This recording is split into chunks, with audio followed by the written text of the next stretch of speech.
बिस्मिल्लाहिर्रहमानिर्रहीम अल्हम्दुलिल्लाहि रब्बिल आलमीन वस्सलातु वस्सलामु अला सय्यिदिल अंबिया'i वल मुरसलीन व अला आलिहि व अस्हाबिहि अकरमीन अजमाइन अम्मा बाद। आज हम वित्र का वित्र का नमाज वित्र का बयान इसके मुतालिक पढ़ेंगे। अब देखिए, सबसे पहले देखिए नमाज वित्र का बयान। नमाज वित्र वाजिब है, उसका तारिक यानी उसको तर्क करने वाला, उसको छोड़ने वाला भी मिसले फर्ज नमाज के तारिक के फासिक और गुनाहगार है। जिस तरह फर्ज नमाज छोड़ने वाला फासिक और गुनाहगार होगा, इसी तरह ये वित्र की नमाज भी छोड़ने वाला फासिक और गुनाहगार है। इसलिए कि अमल में वाजिब और फर्ज का हुक्म एक है, इस वजह से जो है वो फासिक और गुनाहगार होगा। वित्र की नमाज का वक्त ईशा की नमाज के बाद है। जब ईशा की नमाज पढ़ेंगे उसके बाद जो है फिर वित्र का वक्त रहेगा। नमाज वित्र की भी मगरिब की नमाज की तरह 3 रकातें हैं।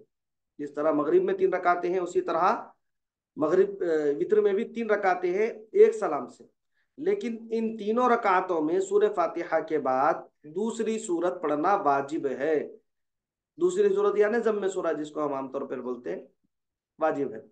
वित्र की नमाज पढ़ने का भी वही तरीका है। वित्र की नीयत भी उसी तरह करे जिस तरह फर्ज नमाज की नीयत की जाती है। अलबत्ता बजाय फर्ज कहने के सलातुल वित्र कहे, वाजिबुल वित्र ना कहे। ठीक है, सलातुल वित्र कहें या फिर जो है नमाज वित्र कहें आप। वाजिबुल वित्र कहना नहीं है, वाजिबुल वित्र कहने की जरूरत नहीं है। वित्र की नमाज पढ़ने का भी वही तरीका है जो फर्ज नमाज पढ़ने का तरीका है। सिर्फ इस कदर फर्क है कि वित्र की तीसरी रकात में सूरह फातिहा और दूसरी सूरत यानी ज़म्मे सूरा पढ़ चुकने के बाद दोनों हाथ तकबीर के साथ कानों तक इस तरह उठाकर, जिस तरह तकबीर तहरीमा के वक्त उठाया जाता है, फिर बांध ले और फिर आहिस्ता दुआए कुनूत पढ़े। दुआए कुनूत पढ़ना वाजिब और खास अल्लाहुम्मा इन्ना नस्तईनु का पढ़ना ये मसनून है। ठीक है, अब पढ़ेंगे अल्लाहुम्मा इन्ना नस्तईनुका व नस्तगफिरुका व नुमिनु बिका व नतवक्कलु अलैका व नुस्नी अलैकल खैर व नशकुरुका व ला नकफुरुका व नखलउ व नतरुकु मन यफजुरुक। अल्लाहुम्मा इय्याका नअबुदु व लका नुसल्ली व नसजुदु व इलैका नसआ व नहफिदु व नरजू रहमतका व नख्शा अज़ाबका इन्ना अज़ाबका बिल कुफ्फारि मुलहिक। उसके बाद फिर रुकू करें। अगर किसी को दुआए कुनूत याद ना हो, दुआए कुनूत मुतलक अगर किसी को याद नहीं है, तो क्या करना, रब्बना आतिना फिद दुनिया हसनतों व फिल आखिरति हसनतों वक़िना अज़ाबन्नार, ये दुआ पढ़ने का हुक्म है। अच्छा, दुआए कुनूत कितने दिन और कितने साल लगते होंगे याद करने के लिए? 2-4 साल या फिर 2-4 दिन या फिर एक दिन। जिस वक्त तक याद नहीं है उसी वक्त तक ये पढ़ने का हुक्म है। इसका मतलब ये नहीं है हम दुआए कुनूत याद नहीं करेंगे और रब्बना आतिना पढ़ लेंगे, या फिर जो है 3 बार अल्लाहुम्मा गफिरली या फिर 3 बार या रब्बी कहने का हुक्म है। अगर वो याद नहीं है तो, मगर कब तक याद, बहुत मुश्किल एक दिन होगा याद करने में, नहीं। जैसे ही उन बालिग हो गया, अब उसके ऊपर नमाज फर्ज हो गई, तो अब वो वित्र में जो है दुआए कुनूत पढ़ेगा वो। अगर दुआए कुनूत उसको याद नहीं है तो 1-2 दिन की गुंजाइश है शरीयत में, बल उसको याद होने तक। अब याद तो 1-2 दिन से तो ज्यादा वक्त नहीं लगेगा याद करने के लिए। तो उतने वक्त में रब्बना आतिना फिद दुनिया हसनतों व फिल आखिरति हसनतों व क़िना अज़ाबन्नार पड़ेगा। या फिर ये भी अगर उसको बार है यानी याद नहीं है, तो फिर अल्लाहुम्मा गफिरली 3 बार या फिर जो है या रब्बी कहेगा। वित्र की पहली रकात में सब्बिह इस्मा रब्बिकल आला और दूसरी रकात में सूरह काफिरून और तीसरी रकात में सूरह इखलास का पढ़ना ये मुस्तहब है। वरना जो याद हो पढ़े, ये पढ़ना ये मसनून है, हुजूर की सुन्नतों में है, मुस्तहब अमल है। पढ़े तो अजर, नहीं पढ़े तो कुछ भी नहीं, वरना जो चाहे हम पढ़ सकते हैं। मैं गालिबन इससे पहले भी अर्ज किया था, वित्र की नमाज के लिए खुसूसन वित्र की नमाज में अगर कोई बंदा मोमिन इस तरह पढ़े कि पहली रकात में सूरतुन नस्र और दूसरी रकात में सूरह लहब और तीसरी रकात में सूरह इखलास, यानी पहली रकात में इज़ा जा, दूसरी रकात में तब्बत यदा, तीसरी रकात में कुल हुवल्लाहु अहद। अगर तीनों रकातों में ये जो अभी मैं जिक्र किया, अगर ये सूरतें पढ़े तो उसके दांत गिरने से वो महफूज रहेगा, यानी उसके दांत नहीं गिरेंगे। उन्हें पूरा बूढ़ा होने तक, उन्हें मरने तक उसके दांत उसके जो है सलामत रहेंगे। पहली रकात में सूरतुन नस्र, दूसरी रकात में सूरह लहब, और तीसरी रकात में सूरह इखलास। ठीक है। अब देखिए सुन्नत और नफल नमाजों का बयान। ठीक है।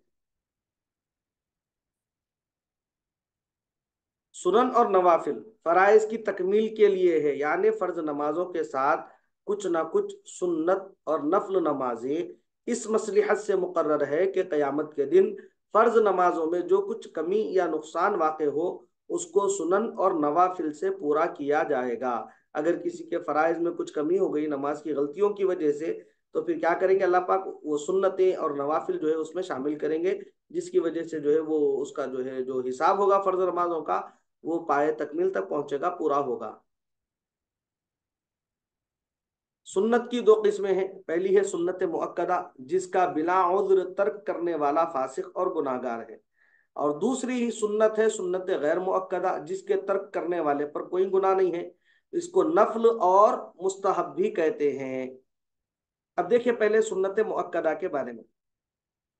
सुनन मुअक्कदा रोजाना 12 रकातें सुन्नत मुअक्कदा है। फज्र के फर्ज से पहले और जोहर मगरिब ईशा के फर्ज के बाद दो दो रकातें, और जोहर के फर्ज से पहले 4 रकातें। सुन्नत फज्र की पहली रकात में सूरह काफिरून और दूसरी रकात में कुल हु अल्लाहु अहद पढ़ना, यह भी मुस्तहब है, हुजूर की सुन्नतों में शामिल है। इसका भी एहतमाम कर सकते हैं या फिर जो चाहे पढ़ सकते हैं। जोहर के फर्ज से पहले 4 रकातें, इन सब में फज्र की सुन्नतें सबसे ज्यादा मुअक्कदा है। ठीक है। हदीस शरीफ में है सुन्नत फज्र की बड़ी फजीलत आई हदीस पाक में। अगर ये फर्ज के साथ फौत हो तो फिर उनकी कजा पढ़ने का हुक्म है, बखिलाफ दूसरी सुन्नतों के कि उनकी कजा नहीं है। सुन्नत अगर फज्र की कजा हो गई तो फिर जो है अगर वक्त पर ना पड़े तो उसको कजा करने का हुक्म है। और ये सुन्नत मुअक्कदा जो फज्र की सुन्नत मुअक्कदा है, ये ऐसी सुन्नत है कि हुजूर अलैहिस्सलातु व तस्लीम ने अपनी तमाम जिंदगी में इसको कभी तर्क नहीं फरमाया। और इसके मुतालिक हुजूर अलैहिस्सलातु व तस्लीम का इरशाद है। हुजूर अलैहिस्सलातु व तस्लीम फरमाते हैं कि फज्र की दो सुन्नत दुनिया वो माफिया से बेहतर है, बोले इतनी ज्यादा फजीलत है उसकी फज्र की सुन्नत की। तो फज्र की सुन्नत कभी तर्क नहीं करना, बिल्कुल अदा करना ही करना है उसको। बल्कि बास फुकाहा ने सुन्नत फज्र को वाजिब कहा है, सुन्नत फज्र को वाजिब भी लिखे बास जो है फुकाहा इकराम। जुमा के दिन फर्ज जुमा से कब्ल फिर फर्ज के बाद 4 4 रकातें सुन्नत मुअक्कदा है, एक सलाम से। इसी तरह रमजान में तरावीह की 20 रकातें मुअक्कदा है, 10 सलाम से। 4 रकात वाली सुन्नतें एक ही सलाम से पढ़ी जाएंगी, अगर 2 सलाम से पढ़ी जाएंगी तो सुन्नतें शुमार ना होगी। अब इसके बाद देखिए नवाफिल असर और ईशा से कब्ल 4 4 रकातें और ईशा के बाद भी 4 रकातें मुस्तहब है। नीज मगरिब के बाद 6 रकातें मुस्तहब है, जिनको सलातुल अव्वाबीन कहते हैं। 6 रकातें पढ़ेंगे मगर 3 सलाम से, दो दो रकातें करके पढ़ेंगे सलात अव्वाबीन। बड़ी फजीलत है उसकी भी, सलात अव्वाबीन की भी। औलिया कराम इसको कभी तर्क नहीं फरमाते। हम हमारे असातिज़ा को देखे कि सलात अव्वाबीन का बड़ा जो है एहतमाम फरमाते हैं। खुसूसन जो है हम तजवीदी यसन्नुल कुरान जो पढ़े, अल्लामा अब्दुल गफूर कादरी रहमताबादी रहमतुल्लाहि अलैह, मैं हजरत को बारहा देखा हूँ कि सलात अव्वाबीन का आप जो है खुसूसी तौर पे एहतमाम करते थे। मगरिब की नमाज के बाद लोग मस्जिद से जब निकलने रहते, आप जो उस वक्त जो है अव्वाबीन जो है अदा करने में मसरूफ रहते थे। अल्लाह पाक हजरत की बेपनाह मगफिरत फरमाए, उनके सदक़े अल्लाह पाक जो है हमारी मगफिरत फरमाए, करोड़ अल्लाह पाक उनके कब्र पर अपनी रहमतें निछावर फरमाए। नफल नमाजें दिन में 4 रकात तक और रात में 8 रकात तक एक ही सलाम से पढ़ी जा सकती है, इससे ज्यादा पढ़ना मकरूह है।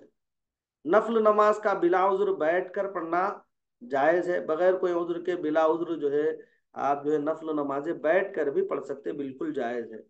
जिस नफल को सही तौर पर कसदन शुरू किया जाए तो उसको पूरा करना लाजिम है, अगर किसी वजह से फासिद हो जाए तो फिर उसको कज़ा पढ़ना चाहिए। अब तंबीह अव्वल बतलाएंगे कि सुन्नत और नफल नमाजों के पढ़ने का भी वही तरीका है जो फर्ज नमाज के पढ़ने का है। फर्क सिर्फ इस कदर है कि सूरह फातिहा के बाद दूसरी सूरत फर्ज नमाज की सिर्फ 2 रकातों में पढ़ना वाजिब है और सुन्नत और नफल की सब रकातों में। तंबीह दुवम यह है कि सुनन और नवाफिल मजकूरा के अलावा और भी सुनन और नवाफिल हैं जिनमें से चंद यहाँ जिक्र किए जाते हैं। सबसे पहले है तहियतुल मस्जिद। मस्जिद में दाखिल होने के बाद बैठने से पहले कब्ल 2 रकात पढ़ना ये मुस्तहब है। दाखिल हो गए मस्जिद में, बिल्कुल बैठने से पहले 2 रकात पढ़ेंगे, उसको बोलेंगे तहियतुल मस्जिद। अगर मस्जिद में दाखिल होते ही बैठने से कब्ल कोई नमाज मिसले सुन्नत वगैरह पढ़ ले तो वो तहियतुल मस्जिद के कायम मकाम हो जाती है। ठीक है, ये देखिए हमारे पास जो है तहियतुल मस्जिद अहनाफ में जो है मुस्तहब है, जबकि दीगर मसालिक में जो है उसको जो है दर्जा बढ़ा दिया गया उसका। जब तक तहियतुल मस्जिद नहीं पढ़ते जब तक बैठने का हुक्म नहीं है उनके पास। इसी तरह मगरिब की नमाज में हमारे पास जो है अजान के बाद फौरन जो है जमात यानी फर्ज नमाज ठहर जाती है हमारे पास, जबकि दीगर मसालिक में जो है मगरिब की अजान के बाद तहियतुल मस्जिद, फिर उसके बाद जो है वो नमाज फर्ज का एहतमाम करते हैं। मैं जो है उम्रा के लिए गया था मक्का में, तो जो है चूंकि हम तवाफ में मसरूफ रहते तो ज्यादा देखने का इत्तेफाक नहीं होता तवाफ, या फिर उमूमन जो है हम साई में मसरूफ रहते सफा मरवा की। मदीना तैयबा में जब गए तो फिर इत्मीनान से जो है हम बैठ कर जो है असर में चले जाते, तो फिर ईशा के बाद ही मस्जिद से वापस आते घर के लिए। तो मगरिब की अजान हुई फर्स्ट मरतबा जब हम मदीने में देखे, मगरिब की अजान हुई, अजान के साथ ही जो है लोग सुन्नतें जो लोग जो है वो तहियतुल मस्जिद पढ़ने के लिए खड़े हो गए। हमारे भाई साहब साथ में थे, उन्होंने बोले भैया ये क्या है, बोला भाई ये हम्बली मसलक के लोग हैं और इनके पास जो है ये पढ़ने का हुक्म है, जबकि हमारे पास जो है मगरिब के बाद फौरन फौरन फर्ज का हुक्म है, जबकि कोई और नमाज हमारे पास हम नहीं पढ़ सकते। फर्ज मगरिब की अजान होंगे, अजान के साथ ही जो है हम पहले जो है फर्ज पढ़ेंगे। अब दूसरी देखिए तहियतुल मस्जिद के बाद तहियतुल वुदू। तहियतुल वुदू किसको बोलेंगे, देखिए वुदू के बाद जिस्म खुश्क होने से पहले यानी जिस्म सूखने से पहले 2 रकात पढ़ना ये मुस्तहब है। इसी तरह गुस्ल के बाद भी ताज़ा ताज़ा गुस्ल करें, गुस्ल करते कि फौरन आए आप लिबास वगैरह पहनकर 2 रकात पढ़ें और नियत करें तहियतुल वुदू की। ये मुस्तहब है, आप पढ़े तो अजर है, नहीं पढ़े तो आपके लिए कोई जो है वो नहीं है। इसके बाद देखिए इशराक, तुलुए आफ्ताब के बाद 2 रकातें पढ़ना मुस्तहब है। 4 भी पढ़ सकते हैं, 4 की भी इजाजत है। इशराक है 2 रकात पढ़े या फिर 4 रकात पढ़े। इसी तरह चाश्त की नमाज है, चाश्त की कम से कम 2 और ज्यादा से ज्यादा 12 रकातें हैं। 2 रकात कम से कम, ज्यादा से ज्यादा 12 रकातें। चाश का वक्त आफ्ताब के अच्छी तरह निकल आने, बुलंद होने और गर्मी पैदा होने के बाद से लेकर जवाल तक रहता है। जवाल तक इसका चाश्त का वक्त रहता। आफ्ताब अच्छी तरह निकल गया, मौसम में जो है गर्मी आ गई, तो फिर वैसे वक्त में जो है चाश्त की नमाज पढ़ेंगे। हुजूर अलैहिस्सलातु व तस्लीम बाज़ाब्ता जो है उम्मत को अपनी हुक्म दिए कि तुम चाश्त की नमाज अदा करो, क्योंकि ये अम्बिया अलैहिस्सलाम का तरीका रहा। बोले अम्बिया का तरीका है चाश्त की नमाज पढ़ना, और फिर अल्लाह पाक इस नमाज के पढ़ने से बंदे को जो है बुजुर्गी अता फरमाते। बुजुर्गी अदा करना, अता फरमाना यानी यानी उसकी बारगाह में अल्लाह पाक जो है उसका जो है मकाम बुलंद करते हैं चाश्त की नमाज पढ़ने वालों को। तो जो है चाश्त की नमाज का भी जो है एहतमाम करना। उमूमन जो है खवातीन हजरात जो है घर में रहती हैं, तो पकवान वगैरह से फारिग हो जाती माशाल्लाह 9 साढ़े 9 बजे तक, तो वो वक्त में जो है चाश्त की नमाज का एहतमाम कर लें। थोड़ा सा बिल्कुल एक 5-7 मिनट की बात है, नहीं उतनी देर रेस्ट करने के बजाय उतनी देर में जो है 2-4 रकात, 8 रकात, 12 रकात, जितनी रकातें हमसे हो सकी, जितना हम पढ़ सकते हैं उतना कम से कम पढ़ लें। अब इसके बाद है देखिए तहज्जुद। तहज्जुद की कम से कम 2 और औसतन 4 और 8 और ज्यादा 12 रकातें हैं। कम से कम 2, औसतन 4 और 8 और फिर ज्यादा से ज्यादा 12 रकातें हैं। इसकी तहज्जुद का बड़ा मर्तबा है। जिस बुजुर्ग ने जो नेमत पाई वो तहज्जुद में पाई। तहज्जुद की इस तरह रकातें नमाजें हैं, तहज्जुद का जो है बड़ा एहतमाम किया जा सकता, अगर हम चाहें तो बड़ा एहतमाम करें उसका। और फिर जो है उसके पढ़ने की फजीलत भी है। उमूमन जो है अक्सर लोग ये सवाल करते भी रहते हैं मुझसे, और आपके भी जहन में शायद ये सवाल होगा तहज्जुद पढ़ना कब? तहज्जुद के लिए देखिए साहब, नमाज इशा के बाद एक नींद लेना शर्त है, वो चाहे आप 10 मिनट के लिए, 5 मिनट के लिए, या फिर घंटा, 2 घंटा, 4 घंटा ले, चाहे कितनी भी नींद ले, नींद लेना शर्त है। आप नींद नहीं लिए, सोए नहीं, बगैर सोए के अगर आप पढ़ रहे हैं तो भी पढ़ सकते हैं आप, मगर उसको तहज्जुद नहीं बल्कि क़यामुल लैल बोलेंगे उसको। ठीक है। तहज्जुद के लिए एक नींद का लेना जरूरी है, थोड़ी देर सो जाना, उठ के फिर जो है आप तहज्जुद अदा कर लेना। कितनी भी पढ़िए आप, 2 पढ़े, 4 पढ़े, 12 रकाते पढ़े, 12 रकाते अगर पढ़े तो फिर उसकी फजीलत भी है 12 रकाते पढ़ने की। और उसका एक तरीका भी है, मैं उमूमन हमने तलबा को मैं ये तरीका तालीम देते रहता हूँ कि जो भी हमको जब कोई कठिन मसला आ गया, ज्यादा कोई परेशानी आ गई, तो उसके लिए तहज्जुद का एहतमाम करना। और तहज्जुद में बंदा जो अपने रब से मांगता, अल्लाह पाक उसको जरूर अता करते, उसको अल्लाह पाक जो है वो नहीं करते तहज्जुद के मांगने वाले। तहज्जुद की नमाज पढ़ के अल्लाह से मांगना। तो तहज्जुद की नमाज 12 रकाते पढ़ना है। इसका एक तरीका ये है कि 12 रकाते नमाज तहज्जुद, पहली रकात में 12 मरतबा सूरह इखलास, दूसरी रकात में 11 मरतबा, इसी तरह तीसरी रकात में 10 मरतबा, चौथी रकात में 9 मरतबा। अब एक एक रकात में, अब एक एक एक एक एक एक कम करते जाना हो। इस तरह जो है आखिर रकात में 1 मरतबा सूरह इखलास पढ़ी जाती है सूरह फातिहा के बाद। पहली रकात में 12 पढ़े, अब आखिर रकात में 12वीं रकात में जो पढ़ी जाएगी सिर्फ 1 मरतबा पढ़ी जाएगी। एक एक कम करते जाना उसको। इसकी फजीलत ये है, उमूमन मेरी अम्मी जान जो है बारहा मुझको जो है बचपन से ये नमाज की तालीम देते हुए फरमाती है कि ये पढ़ने की फजीलत के बंदा जो तलब करे अल्लाह से, अल्लाह पाक उसको अता फरमाता। खुसूसन जो है मुतबर्रिक रातों में अम्मी जान जो है मेरे को तालीम देते हैं इसकी, अभी भी बोलते हैं अम्मा जान जो है अभी भी तरबियत करते हैं, अभी भी बोलते हैं बेटा ये नमाज पढ़े क्या, पूछते बाज़ाब्ता, नहीं पढ़े तो पढ़ो बोल के भी बोलते। अल्हम्दुलिल्लाह, अल्लाह का शुक्र है, अल्लाह मेरी अम्मी जान को और सलामती अता फरमाए, उनकी उम्र अकबाल में और अल्लाह पाक तरक्की अता फरमाए। तहज्जुद का वक्त ईशा की नमाज के बाद है, वित्र से पहले। अब चूंकि जो है बच्चों के इम्तिहानात आने वाले हैं, इंटर के इम्तिहान शुरू होने वाले हैं कुछ दिन के बाद, फिर उसके बाद फिर जो है जो जो भी इम्तिहानात आने वाले हैं बच्चों के, तो जो बच्चे इम्तिहान में अपना आला दर्जा चाहते हैं, आला दर्जे से कामयाबी हासिल करना चाहते हैं, और जामिया निज़ामिया के भी इम्तिहानात आने वाले हैं, तो उनको चाहिए कि ये 12 रकातों का एहतमाम करें, जो अभी मैंने जिक्र किया सूरह इखलास की 12 रकातें। उस नमाज के पढ़ने के बाद अल्लाह से अपनी कामयाबी की दुआ मांगे, साथ में मेहनत भी करे, तैयारी भी करे, इंशाल्लाह कामयाबी जो है कदम चूमेगी, आला दर्जे से जो है इंशाल्लाह अज़्ज़ा वजल आपको जो है अल्लाह पाक कामयाबी अता फरमाएगा। वक्त ईशा की, तहज्जुद का वक्त ईशा की नमाज के बाद है, वित्र से पहले। बेहतर यह है कि ईशा की नमाज पढ़कर सो रहे, फिर आधी रात के बाद उठकर तहज्जुद की नमाज पढ़े और उसके बाद वित्र पढ़े, बशर्ते कि जागने का इत्मीनान हो, वरना वित्र ईशा ही के साथ पढ़ ले। जागने का पूरा 100% ये इत्मीनान है तो फिर ईशा की नमाज पढ़ के सो जाना, फिर तहज्जुद की नमाज पढ़ने के बाद जो है वित्र की नमाज पढ़ना। हुजूर अलैहिस्सलातु वस्सलाम का अमल मुबारक था कि आप जो है रात में 11 रकातें नमाज अदा फरमाते थे, 8 रकात तहज्जुद की, 3 रकात वित्र की। तो इस तरह जो है आखिरी में पूरी जो है सो के उठने के बाद, तहज्जुद पढ़ने के बाद वित्र को अदा करना, ये जो है एक तरीके से मसनून भी है। अगर जो है जागने का इत्मीनान नहीं है, अरे नहीं भाई नींद उशार होती कि नहीं कि शैतान सुला दिया तो कैसा, कहीं वित्र जो है खजा ना हो जाए, अगर इस तरह खौफ है दिल में तो फिर ईशा की नमाज के साथ ही उसको अदा कर लेना। अब जब उठेंगे तो जब जो है वित्र पढ़ेंगे, जब उठेंगे ये तहज्जुद के लिए तो जब जो है तहज्जुद पढ़ लेंगे। इस तरह जो है सो जाए।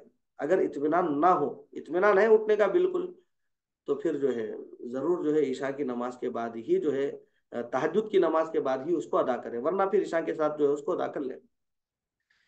अब इसके बाद है देखिए नमाज इस्तिखारा। नमाज इस्तिखारा क्या है साहब? जब कोई अमर मुहिम पेश आए और उसके करने ना करने में तरद्दुद हो, तो वुजू करके 2 रकात नमाज इस्तिखारा पढ़ना मुस्तहब है। कोई जिंदगी में हमारे एक ऐसा काम आ जाता, अब करना नहीं करना समझ में नहीं आता, नया कारोबार शुरू करना है, करूँ नको करूँ, करना नहीं करना समझ में नहीं आता।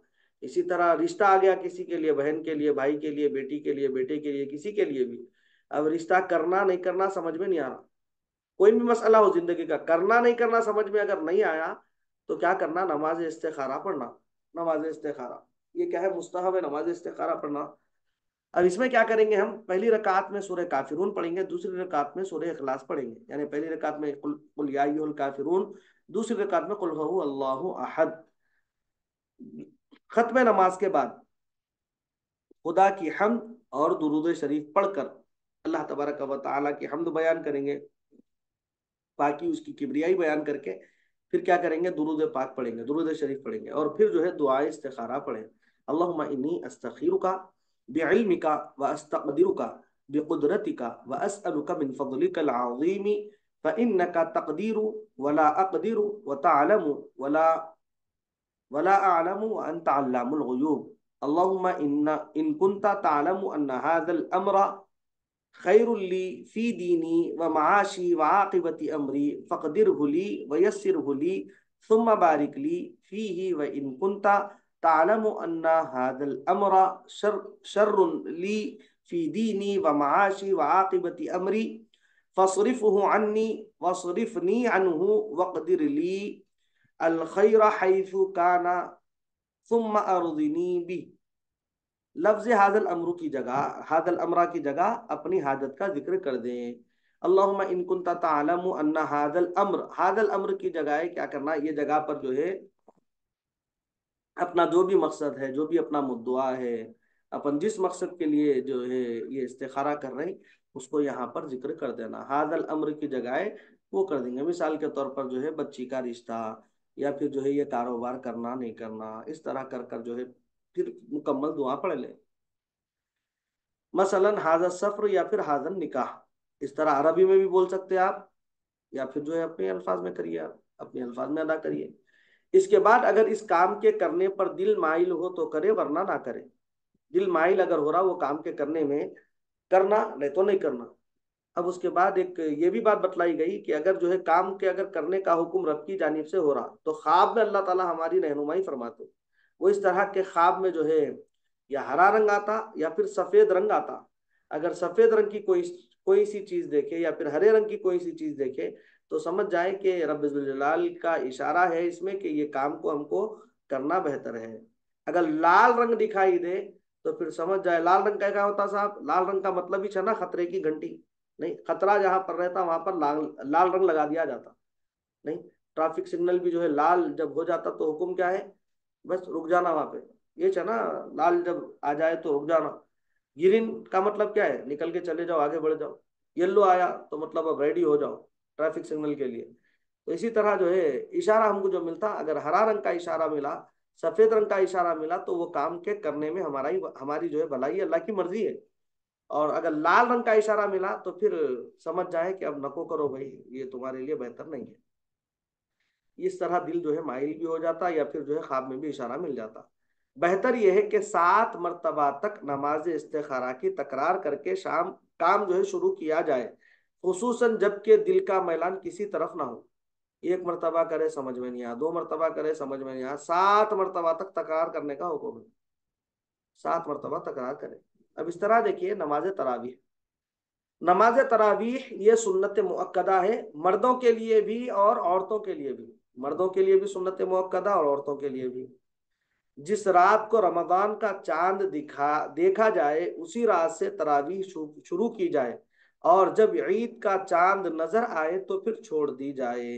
यानी रमजान का पूरा महीना तरावीह पढ़े, अगरचे कुरान मजीद महीना तमाम होने से पहले खत्म हो जाए, मगर तरावीह ना छोड़े, मुकम्मल माह जो है तरावीह अदा करे। उमूमन बाज लोगों का ख्याल भी रहता है, और लोगों को हम देखते भी, पहले दहे में खूब मस्जिदें फुल रहती, लोग जो है जौक दर जौक दौड़ दौड़ कर जो है नमाज तरावी के लिए आते। जब एक कुरान जो है तकमील कर लेते, कहीं पर 5 पारे पढ़कर, कहीं पर 6 पारे पढ़कर, कहीं पर 3 पारे पढ़कर, इस तरह जब ये कुरान खत्म कर लेते तो फिर मस्जिदें फिर खाली हो जाती, खुसूसन नमाज तरावी के वक्त। तो इस तरह ना करें, बल्कि मुकम्मल माह जो है नमाज तरावी का एहतमाम करे। अगर नमाज तरावी तर्क करेंगे तो फिर गुनाहगार। नमाज तरावी रोजे की ताबे नहीं, जो लोग किसी वजह से रोजा ना रख सके उनको भी तरावी का पढ़ना सुन्नत है। अगर किसी वजह से रोजा नहीं रखे, कोई औज़र की बिना पर, तब भी जो है नमाज तरावी को ना छोड़ें। तरावी का वक्त नमाज ईशा के बाद से फज्र तक है। नमाज ईशा से पहले अगर तरावी पढ़ी जाए तो फिर उसका शुमार तरावी में ना होगा। वित्र से पहले ख्वाह बाद, लेकिन वित्र से पहले पढ़ना मुस्तहब है। वित्र से पहले पढ़ना मुस्तहब है। नमाज तरावी के नमाज तरावी के पढ़ने में तिहाई रात या निस्फ शब तक ताखीर करना मुस्तहब है। निस्फ शब के बाद भी मकरूह नहीं है। तरावी में जमात सुन्नत किफ़ाया है। हुजूर अलैहिस्सलातु वस्सलाम के ज़माने में तरावी जो है जमात से नहीं होती थी। हज़रत अबू बकर सिद्दीक रदी अल्लाह के ज़माने में भी जो है नमाज तरावी जमात से नहीं होती थी। हज़रत उमर फारूक रदी अल्लाह के ज़माने में हज़रत उबई बिन काब रदी अल्लाह जो बेहतरीन अंदाज में जो है कुरान करीम की तिलावत फरमाते थे। हुजूर अलैहिस्सलातु वस्सलाम ने खुद उनकी जो है तिलावत की तारीफ फरमाई। एक मरतबा हुजूर अलैहिस्सलातु वस्सलाम फरमाए कि अय उबई बिन काब, मैं रात में जो है गुजर रहा था, तुम्हारे घर के पास रुका, तो तुम जो है बेहतरीन अंदाज में कुरान की तिलावत कर रहे थे। हजरत उबई बिन काब बोले, या रसूलल्लाह, अगर मुझे मालूम होता कि आप जो है मेरे कुरान की तिलावत समाअत कर रहे हैं तो मैं जो है उसको और संवार संवार कर पढ़ता। बोले यहाँ पर जो है उलमा फरमाए कि अगर किसी और को दिखलाने के लिए, चाहे वो कुरान ही क्यों ना हो, किसी और को दिखलाने के लिए, किसी और को खुश करने के लिए अगर पढ़े तो फिर वो रिया है। जबकि हुजूर अलैहिस्सलातु वस्सलाम को अगर दिखलाने के लिए अगर कुरान को संवार कर पढ़े तो इसमें भी नेकी है। बोले तो हजरत उबई बिन काब रजी अल्लाह जो है नमाज तरावी जो है अदा करने के लिए कुछ लोगों को जमा किए और फिर बाजमात अदा करने लगे। हजरत उमर बिन खत्ताब रजी अल्लाह ने उसको देखा तो आप उसको पसंद किए और फिर जो है उम्मत पर उसको राइज फरमाए। तो ये है सुन्नत किफाया, बोले उसको जमात से पढ़ना, ये सुन्नत किफाया। बगैर जमात के भी पढ़ सकते हैं, लेकिन जमात से पढ़े तो फिर अजर भी मिल जाता है। इस वजह से कि हर कोई हाफिज कुरान नहीं है ना, मुकम्मल कुरान हर किसी को याद नहीं है। तो लोग क्या करते हैं, एक हाफिज कुरान का एहतमाम करते हैं, इंतजाम करते हैं, फिर उनके पीछे जाए जो है पूरे सब बांध कर जो है खड़े होकर नमाज तरावी में कुरान को सुन लेते हैं। नमाज तरावी भी अदा हो जाती है, कुरान भी जो है मुकम्मल सुनाई हो देता, मुकम्मल कुरान भी जो है नमाज तरावी में खत्म हो जाता। हुजूर अलैहिस्सलातु वस्सलाम का इरशाद है, अस्सामिउ कल कारी, यानी सुनने वाला भी पढ़ने वाले की तरह है। तो इस तरह जो है वो ठहर के हाफिज साहब के पीछे सुन रही, मगर चूंकि हम भी सुन रही तो इसीलिए जो है पढ़ने वाले के बराबर हो जाते हैं हम। और औरतें भी इस तरह एहतमाम करती हैं तरावी का जमात से। अगर मस्जिदों में करती हैं तो फिर मकरूह तहरीमी है। अगर घरों में अगर कर ले रही, या फिर जो है मदरसा है, मस्जिद के अलावा कोई अच्छी जगह है जहाँ पर जो है घर की औरतें जो है जमा हो सकती, तो वैसी जगह एहतमाम कर सकते हैं। जबकि मस्जिद में करना ये मकरूह तहरीमी है। नमाज तरावी की 20 रकातें हैं। हर 2 रकात एक सलाम से, 20 रकातें 10 सलाम से पढ़े। नमाज तरावी में 4 4 रकातों के बाद इतनी देर बैठना मुस्ताहब है जिसमें 4 रकातें पढ़ी जा सके, और इसी हालत में इख्तियार है कि तस्बीह पढ़े। आप चाहे जो है 4 रकात के बाद बैठे इतनी रकात, जिसको तरवीहा कहते हैं, और पूरी नमाज का नाम तरावी है। 4 रकात के बाद बैठने का नाम तो क्या है, तरवीहा। आप चाहे उसमें कुरान पढ़े, नफल नमाज पढ़े, या फिर खामोश रहें, या फिर जो है तस्बीह पढ़े। तस्बीह पढ़ते ना हम, तस्बीह है इब्राहिमी बोलते हैं उसको। सुबहाना दिल मुल्की वल मलकू, सुबहाना दिल इज्जती वल अज़मती वल हैबती वल कुदरती वल किब्रिया, जुल जलाली वल जमाली वल कमाली वल जबरूत, सुबहानल दिल, सुबहानल मलिकिल माबूद, सुबहानल मलिकिल मक़सूद, सुबहानल मलिकिल मौजूद, सुबहानल मलिकिल हय्यिल लज़ी ला यनामु व ला यमूतु व ला यफूतु अबदन अबदा, सुब्बूहुन कुद्दूसुन रब्बुना व रब्बुल मलाइकति वर रूह। हम जो है इस तरह पढ़ते हैं ना, जो तस्बीह वो जो है पढ़ सकते हैं। हम इस तरह जो है एक तवील तस्बीह पढ़ते हैं, जबकि अहादीस में जो है जो जिक्र मिला हमको तस्बीह का, वो तस्बीह बिल्कुल थोड़ी सी मुख्तसर है, बिल्कुल नहीं, थोड़ी सी मुख्तसर है। जैसे देखिए यहाँ पर साहिब किताब इसको जिक्र फरमाए, सुबहाना दिल मुल्की वल मलकूत, सुबहाना दिल इज्जती वल अज़मती वल कुदरती वल किब्रिया वल जबरूत, सुबहानल मलिकिल हय्यिल लज़ी ला यमूतु, सुब्बूहुन कुद्दूसुन रब्बुना व रब्बुल मलाइकति वर रूह, ला इलाहा इल्लल्लाहु नस्तगफिरुल्लाह नसअलुकल जन्नत व नऊज़ु बिका मिनन नार। 3 मरतबा पढ़ने का हुक्म है तरवीहा में 4 रकात के बाद। तरावी में एक बार कुरान मजीद का खत्म करना सुन्नत है। लोगों की सुस्ती या काहली से उसको तर्क न करना चाहिए, और 2 बार खत्म करने में फजीलत, और 3 बार खत्म करना ही अफजल है। अगर लोगों के न आने या जमात के टूट जाने का अंदेशा हो तो जिस कदर लोगों को गिरा ना गुजरे, बिल्कुल आसान आसान हो, इसी कदर पढ़ा जाए। बिल्कुल जो लोग जिस पर जो है आसानी समझते हैं उसी तरह पढ़ा जाए, लेकिन एक खत्म से कम ना करें, वरना जो है जो सुन्नत है, वरना फिर सुन्नत अदा नहीं होगी। अगर इमाम हाफिज ना हो तो जो सूरतें चाहे पढ़े, बेहतर है कि फिर अलम तरा कैफा से आखिर कुरान तक एक एक सूरा एक एक रकात में पढ़े। ये क्या है, इस तरह पढ़ने से एक तरतीब बाकी रहती कि रकातों में भी जो है भूल चूक नहीं होती, और फिर दिल भी इधर उधर नहीं हटता, अलम तरा से लेके सूर्य नास तक। और जब 10 रकातें हो जाए तो फिर दोबारा इन्हीं सूरतों को शुरू कर दे। पहली 10 रकात में 10 सूरतें पढ़ी जाती, फिर दूसरी रकात में वही 10 सूरतें पढ़ लेना, तो इस तरह जो है 20 रकातें मुकम्मल हो जाती। नाबालिग लड़के के पीछे तरावी दुरुस्त नहीं है। अगर कोई नाबालिग है तो ऐसे इमाम के पीछे तरावी दुरुस्त नहीं है, ठीक है।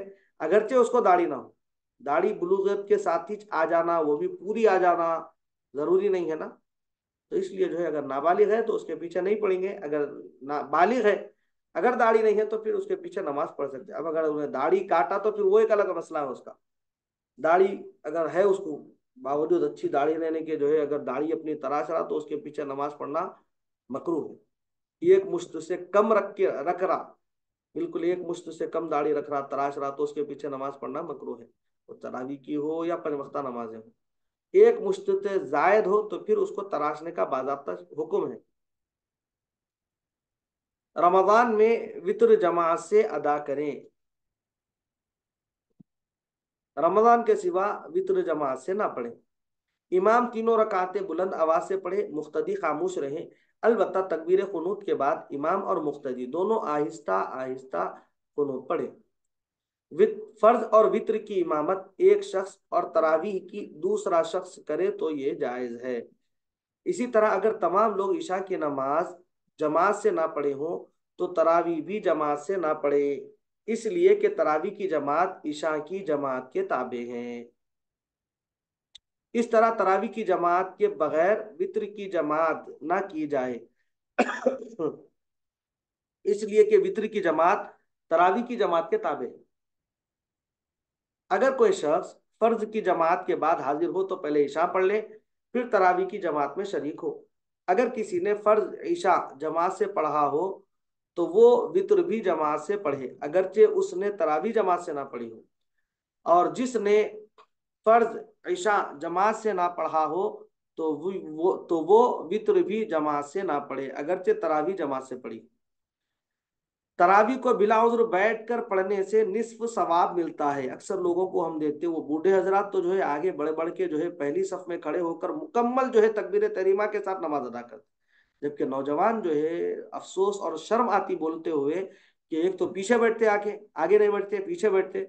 और पीछे बैठ के वो इमाम साहब जो है जब रुकू की तकबीर बोलते हैं, रुकू में जाने के लिए जब जो है ये तैयारी करते, इमाम साहब तकबीर बोलते रहते, वैसे वक्त में जो है जल्दी जल्दी जो जाके जो है जमात में शामिल हो जाते। तो ऐसा करने से क्या होता साहब, आधा सवाब मिलता। कर रहे मेहनत तो पूरी मेहनत करिए, पूरा सवाब उठाइए ना।